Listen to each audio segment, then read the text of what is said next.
as guest, Melanie Spanswick, who's with us now. Hello, Melanie. Hi, good morning. Good morning. You're very, very welcome. Oh, thank you. So, Melanie has written a book, which is called So You Want to Play the Piano. Well, I have always wanted to play the piano, and my mother, if my mother's listening, she'll laugh because I always say that I was a deprived child because I wasn't allowed ballet lessons and I wasn't allowed piano lessons, and she says that's not true. I was offered them and I turned them down. Oh no. Which is fine when you're little, you don't know, but now, and Boogie Woogie Piano is one very clear memory when I was working for the John Lewis Partnership, and we were putting a play on or something, and there was a guy who was in the cast, and there was a piano in the theatre when we were doing rehearsals, and he just jumped on it and just immediately playing Boogie Woogie. And I thought, how amazing to be that talented and to know how to play. So how did your career with the piano start? Well, I started to play when I was 10, so actually quite only late. A few years ago then. Joel, just 3 or 4 years ago. 3 or 4 years ago. She's very young. I started when I was 10, which is quite late for someone that eventually will do it professionally, and I loved it immediately, so practiced very hard. And then when I was about 15, I went to the Royal College of Music junior department, and it kind of really took off from there. So I've always played. Yeah. And then you decided to make it into a career. That's right, yes. And so how did all that start? Well, I went to the senior department of the college, and then I started giving concerts, a lot of concerts everywhere, and I've done a lot of different performances, and I've always taught as well. And I've examined for the Associated Board of the Royal Schools of Music, and I do a lot of adjudicating too. Yeah, so when we first got in touch with you, which was via the lovely Jane Drapkin, if you're listening, Jane. Hello, Jane. Hello, Jane. Hello, Jane. We love Jane. I went to see Jane last week and she did some relaxation therapy with me. Oh, I bet that was wonderful. Just heavenly. Oh, I fell asleep. She said she didn't think that was supposed to happen. You were so relaxed. Well, it was a stress relief thing, and I fell asleep. So I said that just proved it worked. Yes, there we exactly. go. Anyway, so Jane introduced Melanie to us, and when I first got in touch with you, you were in Hong Kong. That's so right. What were you doing adjudicating? So what was all that about? Well, I went for 4 weeks. Which was fabulous, and I was basically judging little piano competitions. They're called music festivals, and we have them here in the UK as well. And for all those that are interested, you can get in touch with the British and International Federation of Festivals. It's a kind of big organisation, and I was sent out there for 4 weeks. And every day I was judging piano competitions, so all different levels, from very beginners to professional, really. Yeah. And it was amazing, really amazing, because out in Hong Kong they have a huge music, I suppose you'd say. They really love music, much more than here, I think, in the UK. And in the festival, there were 140,000 children. What? Altogether. Wow. That's amazing, isn't it? Over about 5 weeks. Incredible. Wow. It just shows you how interested and keen they are on music, full stop out there. It's quite amazing. So there were 47 adjudicators, and I was one of the team. And every day we judged all different kinds of competitions. And it was fabulous. It was a really amazing experience, actually. So lots of different instruments, or just piano? Well, I just did piano. Of course, but many of the adjudicators, yes, they were all different. Every different kind of genre, really. And not just classical music, but Chinese music as well. Not that I was adjudicating Chinese music, but they have specialist adjudicators for that. So every kind of, every type of music. And it's quite incredible to have 140,000, I think. That is a massive amount of people. It is, isn't it? And I probably listened to at least 100 to 150 different performances every day, which I had to write and mark and then judge. So you worked very hard. Very hard, yeah. It was very, very hard work, but thoroughly enjoyable. Sounds amazing. I was just reading your blog, actually, saying that more pianos are sold in China than anywhere else in the world. That's right, yes. It's incredible, isn't it? And, yes. And piano teachers are exalted. They are. Hey! So did they strewed rose petals before you as you walked in every day? That would have been nice. That would have been nice. But I think it's interesting that you saying that classical music education is viewed very differently in China. It is. You've got the amazing Chinese pianists like Lang Lang and the other, Yunda Li and Yu Hua Wang. Is that right? Yu Wang. Yundi Li. Yes. So to name but a few, and they've really helped promote the piano. That it's cool and it's a bit trendy. Yes, they've made scales. they've given it a different image, I think, and parents have bought into the image as well, and it's seen as something that children should do as part of their education. So of course not everybody's talented, but everyone has a go, and it's interesting that in the festivals every single child is made to play from memory and made to play proper pieces. So even if they find it difficult, they're learning things by going on stage, performing, and learning to read music. It's an incredible education, and it would be amazing to do that here. Oh, yes. So I know that music education in schools is one of your favourite topics. So not so much in schools, more the private peripatetic teaching where children learn instruments. Some do learn in schools, but it's not so much classroom teaching, and really more as individual lessons, which I think really benefit children of all ages and adults as well. So what, are you never too old to start to learn the piano? No, never too old. Never too old. You can always learn something. And of course, people say, well, you've got to be talented. Some people are far more talented than others, but everyone can learn something and achieve something, definitely. Great. No, I definitely agree with that. I learned to sing last year. Oh, did you? And I'm not saying that I was, brilliant in any way whatsoever. Of course she was. But but it was an 11-week course at Jam Theatre with Jo Noel Hartley, who is fabulous. Yes, I've heard of her. Yeah, she is amazing. And she taught me to sing, and by the end of it, what I was amazed more than anything else was the fact that I got up on stage and sang to 200 people. Great. And, at the beginning, I remember kind of having sort of heart palpitations, even just thinking about it. But by the end of the course, I actually was fine. I didn't have these hideous nerves. I just got up. As soon as she said my name, I just got up, because I was, I learned how to hold myself and where to look and all these different things that you learn. And so I don't think it's too late at all. No, it's quite an experience. I bet you found you learned so much from doing that. Oh, it was amazing. Absolutely amazing. Yeah. It's important. It's such a... I think everyone should have that chance. Why not? In many ways, it's just as important as learning English and maths at school. It's such a shame that it's sidelined, really. Yeah. No, my son, he's just started learning piano. My very good friend of ours is a piano teacher, he just kind of has.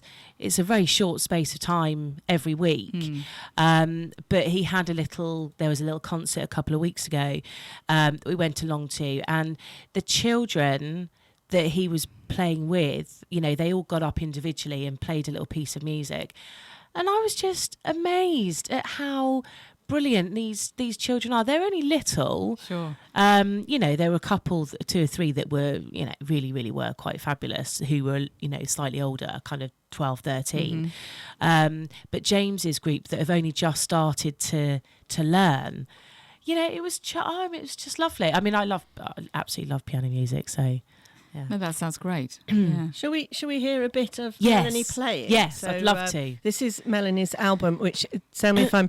no, you say its name, Melanie. Liebestrom. Liebestrom, Dreams and this of Love. is, we thought, how lovely. Dreams of... I like that. And I picked The Rustle of Spring in D-flat major. So who's this by? Oh, this is by Sinding. Oh, right. Who? Sinding. Never heard. That's a new one on me. You'll know the piece, though. Right. Okay. And this is absolutely beautiful. And I thought we could have a little bit of spring music, because you just never know. It might And come. this is Melanie playing. So appreciate this.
that was our guest, Melanie Spanswick, playing The Rustle of Spring. And who was it by again, Melanie? Sinding. Yes. Sinding. Let's look that up. And that Beautiful. was beautiful. Thank Wasn't you. it? Amazing. Thank you So very I hope much. James was listening. Says Catherine's son who's learning to play the piano. Yeah, That's he's probably awesome. popped downstairs to play it himself. Excellent. There we go. There we go. So we were talking about Melanie's and how she started her career, and she studied at the Royal College of Music, where she very modestly didn't tell us that she won a prize for being the most outstanding postgraduate pianist of the year. Thank So you. No less. No less. No less, and then went on to do all sorts of things. But she's been all around the world, played the piano most places, but also been on the Life on the Ocean Wave tra-la as well, haven't you? Because Yes, you've been doing giving concerts on big cruise ships. Yes, I've done that for probably about 12 years. Played on all different cruise lines, giving classical recitals, and yes, I've loved it. It's been fabulous. So that you get to see even more places then. You do. So do you stay for the whole cruise, or do you sort of come and go? Some cruise lines you do. Sometimes you'll do a 2-week stint, but some will just have you on for, say, 5 days, and you'll fly on and then do a couple of performances and fly off again. And did they give you a nice room? Yes. Well, that's Yes, good. generally. then. It's very nice. So Beautiful. Says you've done 800 solo recitals. I've done a lot, on yes. Luxury. Blimey. Good heavens That's above. on the QE2 and the Queen Mary as well, and all sorts of different That's right. things. And so you also teach piano. Yes, I've and taught. Are you still doing that? Yes, these I've days? taught since I was 15, so quite a long time on and off. I mean, I've always done a lot of concerts, but I've done it in kind of conjunction with teaching. So yes, I'm quite an experienced teacher. And you have a YouTube channel as well. I do. See? And on my YouTube channel, Melanie's proper famous. I was going to say. Yeah. not yet, but I'm working on it. Well, obviously this interview Oh, will help. absolutely, Obviously. absolutely. We'll put a stamp on it. I do video blogs on my YouTube channel, and I talk about all different aspects of teaching. It's kind of related to my book, and it's for beginners, people that are wanting to know and how to start, really. And so that's what my video blogs look at. And then I also interview established concert pianists, and so I kind of turn up and we go to places like Steinway Hall, and this afternoon I'm going to the Wigmore Hall to interview Catherine Stott, and I've done a lot of different interviews with great players, and it's interesting hearing how they've started and their careers as well, so I love doing that. Oh, fascinating. Absolutely fascinating. And you've written a book I have. based on all of your experience and Yes. knowledge. And you say in the jacket of the book, you're saying how versatile an instrument the piano is. So It why is. why would people want to play the piano? Well, there's so many different reasons, really. The piano, unlike a lot of instruments, you can play it on its own. You don't need accompaniment because it's got all the elements necessary in music. You've got rhythm and harmony and melody. And if you were going to learn, say, something like the flute, not that I'm running the flute down, it's a great instrument, but you'd probably, you'd need something to accompany you if you were going to do that. So it can stand alone.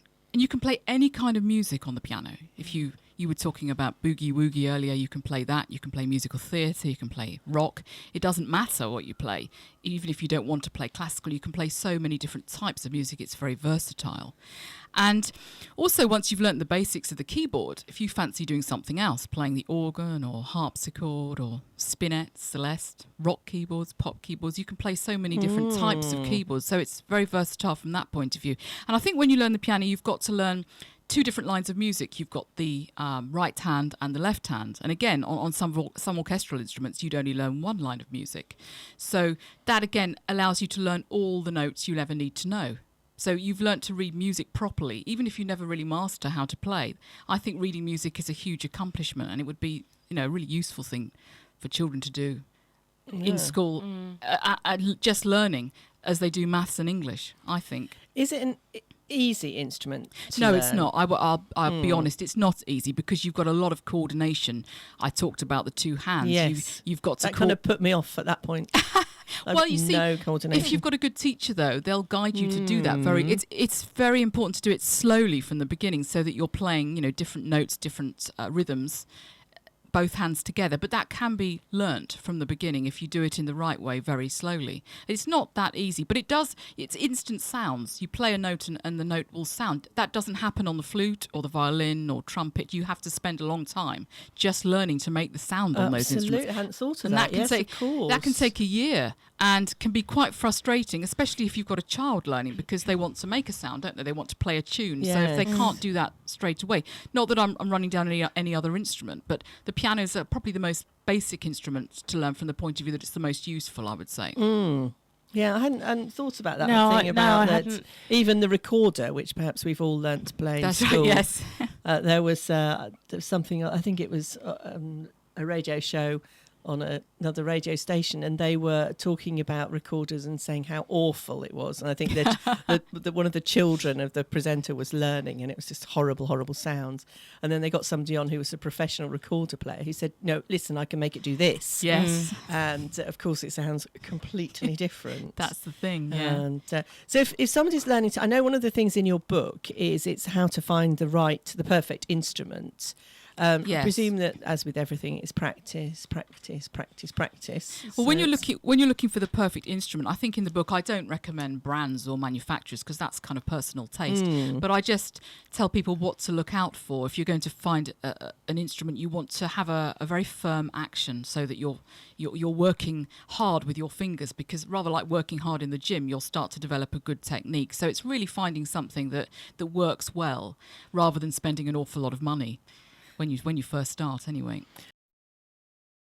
2 days ago was a very important day for our guest, Melanie Spanswick, because her book was published, which is called So You Want to Play the Piano. So, Melanie, what inspired you why did you write the book? Well, as I said, I've taught for a lot of years, and I've had it in mind to write something like this for a long time.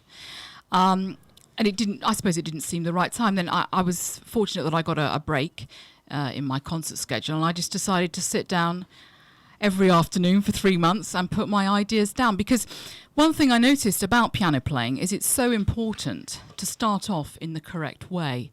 And that sounds really obvious, but people don't often think of the necessary things you need to think about before you even play a note. Things like what kind of instrument to choose, what kind of teacher to choose, what type of piano book, because this all does make a difference. And when I did some research, I couldn't believe that there'd been nothing virtually written on this topic. In fact, the only other book I found was written in America in 1976 by a man called Bastian. And so it's a very good guide, but it's quite archaic in a way, and it needed updating. And obviously that was from an American point of view as well. So I thought, well, I'm going to sit down and write something from my point of view to give people some advice about how to begin. So that's how it started. And then, so how long did it take you to write? The actual writing was only about 3 months, but I can tell you that was the easy bit. Doing all the, getting all the permissions from different music conservatoires and publishers, and all the correcting, copy editing, everything, and getting a publisher, that took the time. So why did you have to get permission? Are you putting other pieces of music in it that you're referencing? Yes, not so much pieces of music, more music books. I've in one of the chapters, I recommend, say, 9 different music books to start with, and I wanted to put pictures of the books in my book, just to show people how to start, really. Yes, yeah. So is it not? It's not, because I know obviously it's got grade 1 to however many you go up to. 8. So it's not a standard book that this is grade 1 book and you use this one and off you go. It's not quite like that. It's got absolutely nothing to do with learning the piano, because there are some fantastic books on the market already showing people that, and in fact it's a saturated market. This is everything you really need to think about before you start. As I say, people say to me, well, what kind of piano should I buy? So I've got a chapter on that. What kind of teacher should I choose? So that's very important. So I've got 2 chapters on that. What kind of book should I start with? So I've recommended some books. How to start, things like the important posture, important hand positions, how far you should sit from the piano, posture on the piano, height of the stool, all this kind of thing, and what kind of price you should pay for lessons, where you should go. It looks at everything you need to think about before, and exams as well. I've got a chapter on exams and a chapter on performance practice, festivals, how you should learn to play. You need to learn to play in public. That's something that's forgotten, really. So this is the book that you should read before you actually begin. Absolutely. Before you even because open a book of music. Absolutely. Where you said just then about teacher and Yes. where you should learn, etc., etc. So for anybody starting out, you know, how do you go about choosing a teacher and things like that? I mean, is there somewhere that you go where there's, you know, registered teacher? How does it work? Because I mean, in Marlow, for example, you just go for recommendations or you know, the teacher that you have at that particular school or whatever. So how? That's right. Well, firstly, recommendation is a good way. There's no doubt about it, of finding a teacher. But I think one of the problems stems from the fact that there's no rules and regulations to stop anyone setting up as a piano teacher in the UK. Right. And many other countries have this problem as well. Yeah. And so, in my experience, I've taught a lot of so-called piano teachers who really haven't achieved very much at all. And this is why I wrote the book, because I was so upset with the standard that I saw, that I wanted to help people, and I wanted to show them really what they need to look for in a piano teacher. Because I mean, there are certain registered certain places that will register teachers, like the Incorporated Society of Musicians. They've got to register, but often people aren't aware of this, and so they'll just go to the nearest person they can find. And and sometimes this, unfortunately, can do more harm than good, really. So I've spent a chapter or two writing about that, just to tell people roughly what to look out for. Sure. Oh, that's interesting. Yeah, it is interesting. I wouldn't have thought about that, because you would think you'd go on recommendations, or that. Well, sometimes recommendations are very good. There's no doubt you can find a good teacher that way. But some people don't have that good fortune and end up with someone that maybe isn't that good, unfortunately. So what do you have to think about for what's your best piano posture then? From a concert pianist? Well, certainly sitting up straight. I know that's quite usual, but really a relaxed position. And I think the most important thing to start with is to have an adjustable stool. People often don't think of this, but everyone wants or needs to sit at a different height. And so that's the first thing. And then really, a very basic thing is to just, when you rest your hands on the keyboard, to make sure that your forearm is parallel really to the floor. So that's a kind of rough posture to start with, so that you're relaxed. I can't stress relaxed enough. You need to be relaxed with no tension, definitely. Tension's not good in piano playing. But surely when you go on stage and you're faced with your massive audiences in some of the venues that you've played with, then the nerves must be massive. They can instant be. tension. Instant tension. Well, that's one of the reasons why it's important to think about this as you start, so that you learn to free yourself, really, and be relaxed in your posture. And this is something then that you'll practice in over the years, and so that when you are faced with an audience, you don't automatically go and start tensing up. Also, it's a mental thing. I think with performance practice, you've got to take yourself through things mentally to really help you prepare to face an audience. And it's one thing I spend time with my students is making sure they're prepared for exams, making sure they're prepared properly in their mind to play at festivals. And that's often a forgotten element. Yeah, so it's not just your ability to play the instrument, it's what's going on in your head as well. Absolutely, yeah. And it's it's all well and good kind of sitting in a room with one person, or when we've both done this singing course, when you're literally singing with 7, 8 people, and then all of a sudden you've got this concert, and then you've got a band behind you, and then you've got an audience in front of you, and putting it all together. But as it's just it's the practice, it's just learning where to put yourself, isn't it, and kind of to remember that everybody that's watching you or that's come along and paid their money to see you are there because they're willing you to do well. Nobody wants to see you fall flat on your face, and when you think that everyone there is there for you, then it does, that also kind of makes you feel quite confident. Well, that's how I felt anyway. The audience changes everything. I think the minute you are faced with it, it doesn't actually feel how it, as you say, how it does when you're in the room. No, it takes it's quite so different. It is quite shockingly different, isn't it? Yeah. And I think it takes quite a long time to actually learn to prepare for concerts, especially for exams. Someone will turn up to do their grade 5 or whatever, and they've never played before. And unless they've really prepared over the months to learn to play to different people, learn to get their head around what they need to do and how they need it's all about focusing your mind, isn't it? I'm sure you found this when you sung. If you start to think about what you're doing and switch off from the audience, then you're going to convey the music. And also practicing something, because I think once you know and you're confident in your mind that you know that you've done your best and you can do no more. I mean, I was amazed at James. I mean, he's only 8, and he did this concert, and I kind of was really worried for him, because I thought, you know, he's never performed in front of people, and there was a lot of people in the church this particular day, and he did turn around to me at one point and say, you know, I don't think I can do it, Mummy. Aww. And I said to my friend Belinda, I said, oh, you know, James is having a wobble. And she said, it's fine, I'll go up with him and I'll sit actually with him. And I said, no, because he needs to be able to do it without you sat there. Yes. And she said, okay, well, I'll walk up with him and I'll do his, you know, height and everything, and then I'll sit behind him.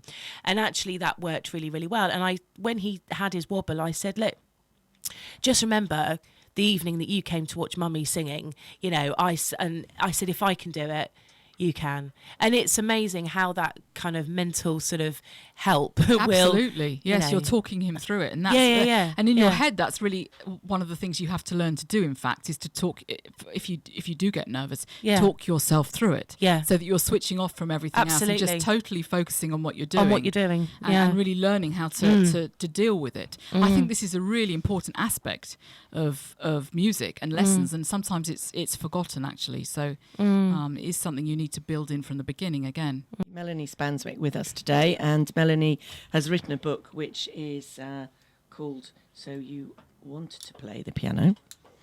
And we were just talking while the music was on about the right age to start playing the piano if you are a child, if you have a child.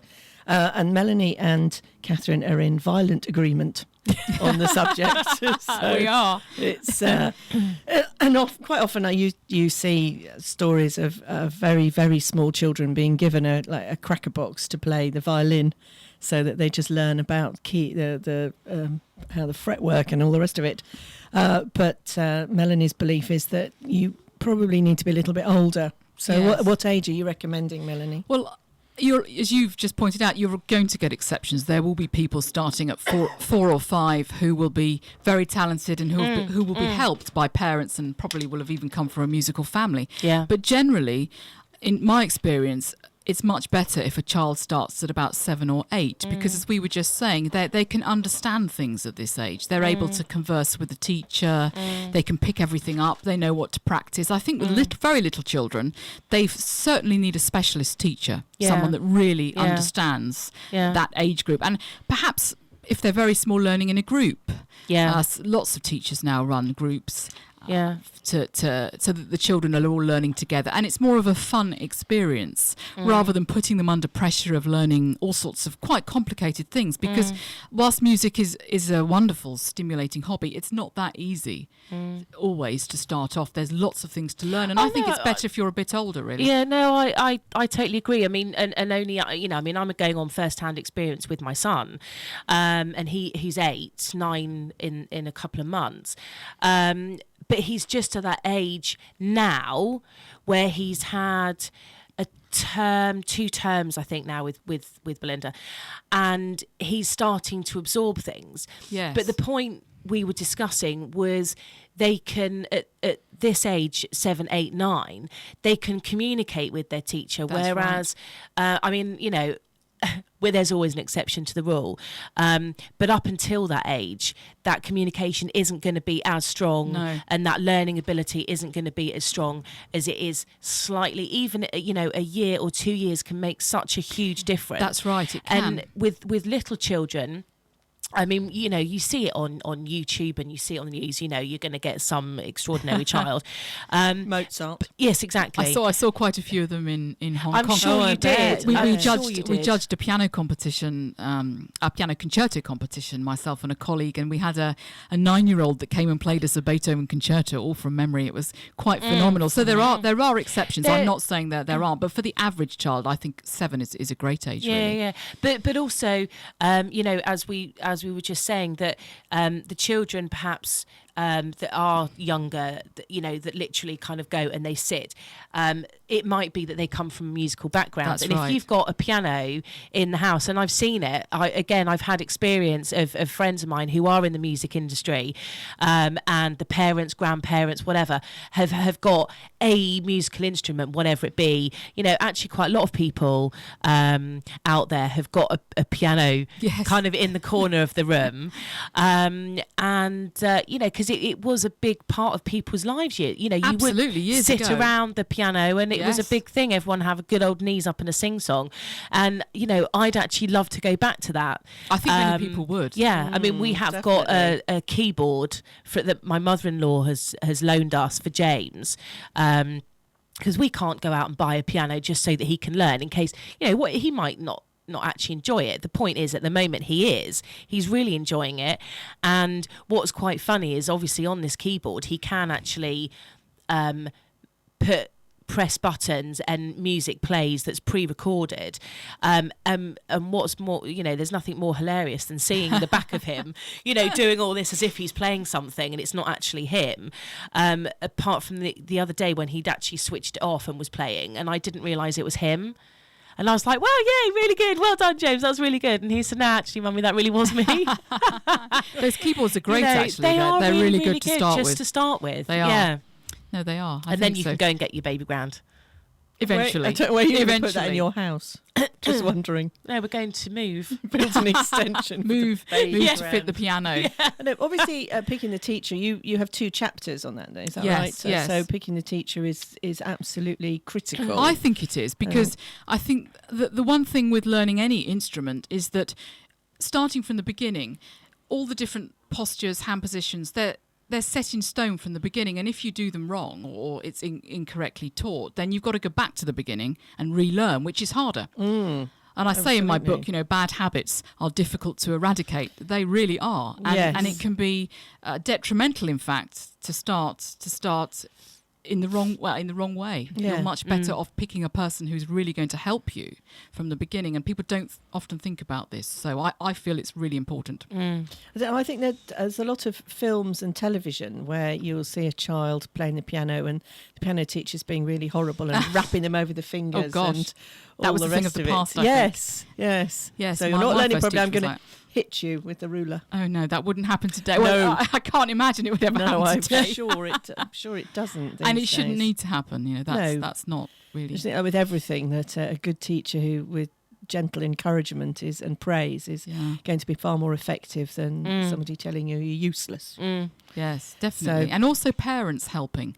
I think that's sometimes forgotten, especially if the child is under, as we say, 8 or 9. If you've got a young child learning, I think it's critical that you sit with them and practice with them and encourage them to try again when they make mistakes. Just sit there, maybe not every day, but certainly lots of the time, just to help them, because they won't know what they're doing when they're that young. They need a little bit of guidance and help. And I would suggest too that if you've got a young child learning, to go along to their lessons for a while. I mean, I know some teachers might recoil in horror, but I don't really teach small children, but if I did teach small children, I'd definitely have the parent there, because then they'd see what was necessary for improvements every week. Now, when we were talking about, and I did the trail for this programme during the breakfast show, Graham on the breakfast show said he can't play the piano because his hands are too small. He hasn't got a wide enough reach. Is that a myth?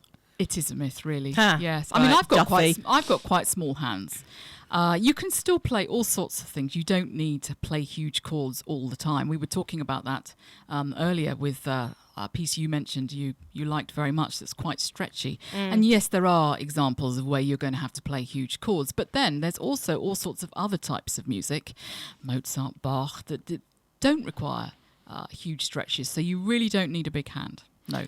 So I don't have a big hand. So if I hadn't even thought about that before, so that if you've got some pieces of music will have massive chords. Yes, they do. And therefore you do need to have a good span between your fingers. You can spread chords if you want to. That's kind of playing them quickly up, but spreading them, not playing them all in one go. You can do that.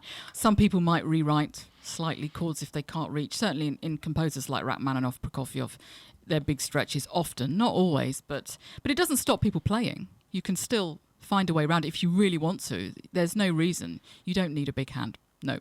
Right, Graham Duthie.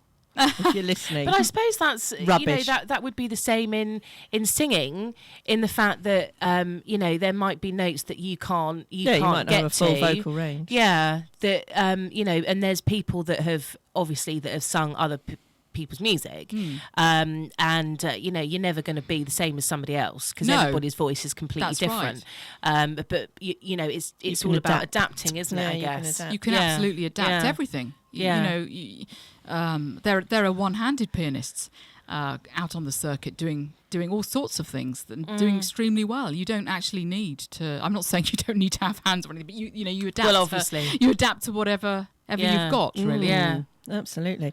I thought it was So interesting that you were saying about sort of the old days of gathering around the piano and having a good sing-song. I remember some friends in Spain, and it's an organ, but an electric organ, and we would all gather around in the evening and sing songs from the shows, and it was just such fun, isn't brilliant fun. It really wasn't. Everybody would join, even the people like, oh no, well I can't really sing, but everyone would join in. It doesn't matter, and it's what music. I mean, it evokes so many emotions, and my one worry when I was singing was that I knew that my family were going to be in the front row, and my worry that I was going to cry, because I find singing, and when I look back at this song that I sang, when I listen to it now, I get really, really choked when I sing it. You find it quite an emotional experience. Absolutely. Yeah. And and it from when I signed up to doing the course and kind of sang how I thought I was supposed to sing in the car and things like that, I would find myself welling up and choking up quite a lot, and I just think with music it can bring so much to the soul, and it can bring up so many different emotions, happiness, sadness, joy, very much so much that. I'm glad you mentioned that, because that is one of the main benefits of learning. It's just amazingly an emotional experience. Yeah, music touches that. It really does. Yeah, totally. So learn to play the piano. Definitely. There you go. Yes. And you can buy Melanie's book, So You Want to Play the Piano, and it's available on a certain online book buying thing. Just Google me. Just Google her. So it's Melanie with an IE at the end of it, Spanswick, Spanswick. How else do you spell Melanie? There is another spelling. I think it's Melony. Is that an American spelling? I think that's an American spelling. Yes. So well, there we are. So you can find. So just Google her, Melanie Spanswick, and then she's got her own website, and it's hyperlinks through there. Lots of information blog about site Melanie, too. and a blog site, and all sorts of things. And multi-talented. And you can find out where she's playing next, and all sorts of things like that. So, Melanie, it's been fantastic. It really has. Thank you so very much. I've really enjoyed brilliant. myself. You'll have to come back. Oh, please, I'd love scratched to. the surface. Yeah, I think so. Yeah, I definitely need you to come back. Oh, please, that would be lovely. No, we would love to have you back.